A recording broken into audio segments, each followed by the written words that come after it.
We all rely on farmers and ranchers, but farming is riskier than other businesses out there. Crop insurance helps farmers manage their risk. With crop insurance, farmers put skin in the game by paying premiums and shouldering deductibles. That keeps taxpayers from having to pick up the whole bill every time disaster strikes. Today, about 90% of U.S. farmland is insured, providing $100 billion in protection to more than 130 different kinds of crops. It's a testament to the program's success.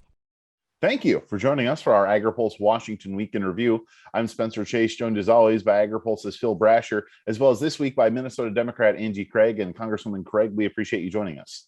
It's an honor to be back with you. So for starters, obviously, it's been a big week in Washington and kind of in politics in general. Really, it didn't necessarily start out on Tuesday, but a lot of news that we saw on Tuesday, election results. And, I think objectively speaking, I think anyone would call it kind of a rough night for the Democratic Party. On top of that, there's been a lot of negotiations behind the scenes and otherwise on some really key legislation that the Democrats are working to pass. I guess if you zoom out and maybe not focus on just the election or just the legislation of it all, what did you learn this week about what the next year and a half is going to be for the Democratic Party as they continue to try and govern? Well, I would say that Tuesday night was a message to Democrats that we need to wake up and govern. We need to legislate. What's on the minds of my constituents are a lot of things like gas prices and grocery prices and fixing the damn roads like I ran for Congress to do. And how do we support our rural communities? And what the heck, I don't have broadband. So to me, the message was we have to legislate. We have to stop fighting with each other. And we have to sit back down and try to govern. 80% of the bills I've co-sponsored are bipartisan. And I tell you, it's like, pushing a big boulder up a hill in this town to even try to be bipartisan. That's why I'm so excited that, it looks like it's finally going to be Infrastructure Week in America. We've got a bipartisan, nearly 70 votes in the Senate. Roads, highways, bridges, broadband, $65 billion investment in broadband across our nation. We've got a huge opportunity to get these items across the finish line. And then there's the other side of this, which, is important to me that, any reconciliation, the Build Back Better Act was paid for. And so I think we're there. The first bill is going to deliver a heck of a lot of jobs to Minnesota on infrastructure, good jobs for working families. And the second bill, I think it's got a lot of good in it for the ag community. And I can tell you, you could ask my leadership. I've been all over them on making sure that the ag components of the Build Back Better Act make it to the finish line. And I'm really pleased with where we've ended up. And then I'll just end with this. Look, there's lots of things in it I want to talk about for ag, but there's one thing that's not in it. And that's a change in the stepped up basis. So, look, I'm going to work with my party when I think they're right. And I'm going to stand up and tell them they don't have my vote when I think they're wrong. And they don't have much of a margin here. And so I'm going to keep working on behalf of our ag community and family farmers. Congresswoman, I want to get back to the Build Back Better Act, but I first wanted to ask you again about talk a little bit about the election results in Virginia, where the Republican Glenn Youngkin not only cut into the Democratic margins in the suburbs, but he did even better than Republicans had been doing in the rural areas. Senator Mark Warner, used to be governor of Virginia, said that Democrats can't win when they're getting under 20% of the vote in rural areas. Do Democrats need to do something to win those rural areas back, not just in Virginia, but across the country? And what should they be doing? Well, it's what we're doing in the Build Back Better Act. Look, you lose all Democrats from rural communities. There's no check and balance on the Democratic Party anymore, right? You think about that for just a minute. We need to make sure that we're prioritizing rural communities. This broadband investment in BBB does just that. I'm a big supporter of biofuels. We're going to extend the tax credit to 2026 here in the Build Back Better Act, the biodiesel tax credit. We're going to make $1 billion investment in biofuels infrastructure. Look, rural communities, they don't want smoke and mirrors from anybody, and certainly not from Democrats. And we have to show up in every community, even the ones that we don't win. I mean, that's the lesson from my district. I represent a district that 60% of it's covered in corn and soybeans every single summer. And, I don't win down in the southern part of my district. And one of my local newspapers asked me recently, why do you keep coming back here? You get to about, 38 here. And my honest answer is my job is to represent my whole district, not just the people who voted for me. And so I'm going to keep doing that. And I think more Democrats need to show up, need to make sure that our rural communities understand that we're fighting for them too. Let's talk a little more about that Build Back Better Act, the budget reconciliation package that includes a lot of the president's climate priorities, as well as a number of domestic spending measures. A lot of farm groups, the major farm groups have just sat this out, even though it has more than $90 billion in agriculture, child nutrition, rural development. You mentioned biofuels. Oh, is that a mistake for them? Well, I'm not going to second guess the farm groups. They've got political reasons, I'm sure, for doing what they're doing. And, if we're doing any of this for political reasons here, we're doing it for the wrong reasons. And, I'm not voting for these bills today because, one way or the other. I'm doing it because this is what I promised to deliver to my constituents. There's a huge element, as you mentioned, for agriculture in this bill, almost $1 billion in biofuels infrastructure to go along with some of the electric vehicle infrastructure that we have across the nation. Extension of the biodiesel tax credit to 2026 is a really big deal. We don't have to have those fights at the end of the year for a period of time now.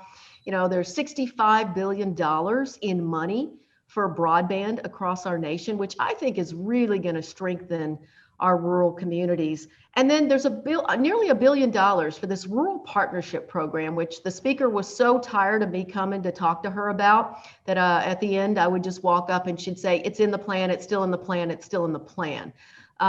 That's just specific ag related, but you think about rural communities and there's a lot more in there. For example, my bill to lower the cost of healthcare, particularly in our rural areas, people who have to go through MNsure in Minnesota, the Affordable Care Act, that's in the bill. The premium tax credits that have saved a lot of my rural constituents a lot of money here since the American Rescue Plan is extended. They're extended. I've got farmers who are saving $10,000 a year on their health insurance premiums as a result of that tax credit. There's a lot of good in this bill. And again, look, I love our farm groups. I love working with them. I always sit down and I listen to them. And that's one of the reasons I fought so hard to make sure that there was no change in the stepped up basis coming in this bill. Sometimes, you don't get credit as a Democrat for what you keep out of a bill. But sometimes that's just as important as what we get in. And that's how I feel about this bill as well. Let me ask you about the broadband. You mentioned that hugely important part of this infrastructure bill. Most of that money is actually routed through states rather than through USDA, which is what Congress has been doing. How can we be sure that's really going to go to the rural, address rural broadband, which, as you point out, I can't to be a huge gap. Yeah, I can't speak for other states, but I can tell you that the people I was just down at Goodhue for a celebration of broadband extension in that town, in that county. And, our state in Minnesota gets really high marks for how they execute on those broadband priorities. So I can't speak for how other states do it, but I don't know. I think at the end of the day, my constituents would rather this money come to the local state and us prioritize where we spend the money than having Washington prioritize anything. That's not really how my constituents think, which is why I've worked, philosophically from the beginning in a lot of these packages to make sure that as many of the dollars to help drive economic growth and job creation have gotten sort of as close to the actual decision making as possible. The American Rescue Plan, get it down to our cities and our towns and our townships, our counties. I didn't even want it to go through the state. I wanted to get directly to the people who know best where to make those investments. Congresswoman, I want to wrap up here today talking, kind of pivoting to something that the House Ag Committee discussed at a hearing earlier this week, and that's issues within the supply chain, be it agriculture, be it otherwise. It's a very hot topic across a lot of different economic sectors right now. But as we look at some of these issues, a lot of it has to do with issues that are facing various private sector companies. And so that in mind, given that it is these private sector entities that are having these supply chain issues, wondering, obviously Congress can hold hearings and elevate the level of concern, but procedurally speaking, policy wise, what levers are there for Congress to pull on this, and what should we expect the legislative branch to do, assuming that these supply chain issues will continue to linger?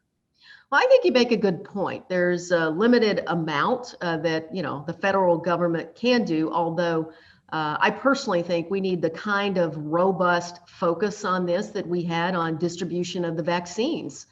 This should be, the best supply chain thinkers in the country figuring out what can the federal government do to make a difference. I told my caucus after Tuesday night's elections, if they want to understand what's going on with suburban women, and I just said on a panel that Saturday and said it out loud first, that suburban women are very upset. And it doesn't matter if it's not our fault on the supply chain. If you want to know what's happening in suburbia, we all need to take a field trip to the paper towel or toilet paper aisle at Target or Walmart. That'll tell you what's concerning people. And then we need to go to the gas station and look at the price of gas. And then we all need to go on a field trip to a grocery store. Look, at the end of the day, people care most about what's going on in their everyday lives. And then if you really want to punctuate it, I've got 4 kids. I've had 4 kids go through public schools, graduate, et cetera.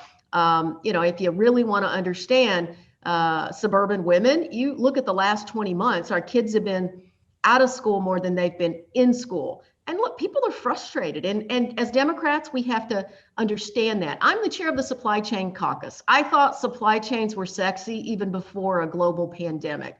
I think we should be doing everything we can to make sure that those containers get off the ships, everything we can, and all of government effort to make sure that we're doing everything we can to get those truck drivers to pick it up, to bring it. But we have a larger private sector problem here, and that is so much of what is sourced to America these days comes from China. It comes from Southeast Asia. If you switch your supply chain to an American provider, it's often more money. So that's going to drive cost up. That's going to drive consumer cost up.